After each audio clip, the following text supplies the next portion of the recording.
এক জঙ্গলে বাস করত এক ভীষণ চালাক আর দুষ্টু শিয়াল।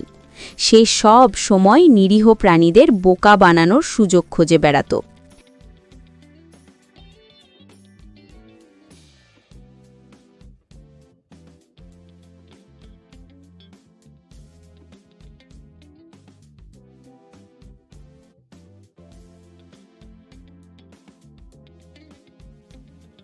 সেই জঙ্গলের পাশের এক গ্রামে থাকত এক লোভী মুরগি।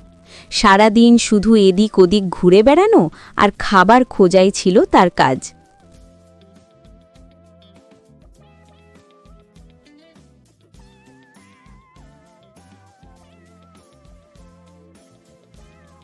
একদিন খাবারের লোভে মুরগিটা জঙ্গলের একেবারে কাছে চলে এলো।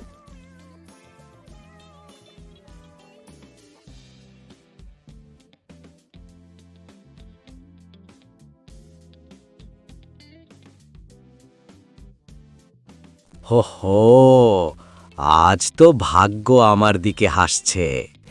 এত মোটা তাজা মুরগি একা একা জঙ্গলের ধারে।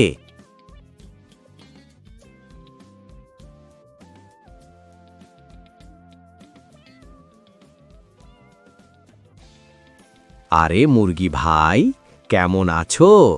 চলো না, আমরা বন্ধু হয়ে যাই। এখানে কত সুস্বাদু খাবার, দুজন মিলে খেলে মজাই আলাদা হবে। সত্যি নাকি? বাহ, শিয়ালের মতো বুদ্ধিমান বন্ধু পেলে তো আমার আর খাবারের চিন্তাই থাকবে না। লোভে পড়ে মুরগিটা শিয়ালের কথায় রাজি হয়ে গেল। বন্ধু, এই দিকে এসো। আরও একটু ভেতরে গেলে আরও ভালো ভালো খাবার পাবে। হাঁটতে হাঁটতে তারা জঙ্গলের অনেক গভীরে চলে এলো।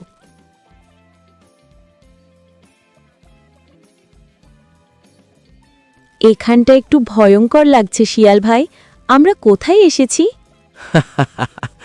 এবার তোমার গল্প শেষ মুরগি ভাই।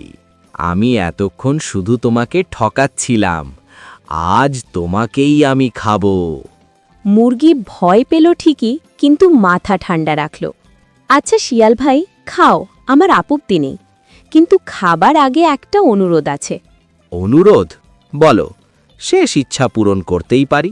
তোমার গলায় যে ঘণ্টাটা ঝুলছে, একবার জোরে বাজাও না, শুনতে খুব ভালো লাগে। দুষ্টু শিয়াল খুশিতে আত্মহারা হয়ে মাথা নাড়াতে লাগল। টিং টিং টিং, ঘণ্টা বেজে উঠল জোরে। কেমন লাগছে? ঘণ্টার আওয়াজ শুনে দূরে থাকা রাখালরা দৌড়ে এলো।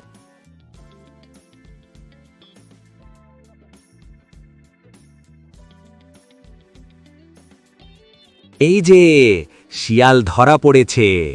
রাখালদের দেখে শিয়াল ভয়ে ল্যাজ গুটিয়ে দৌড়ে পালিয়ে গেল।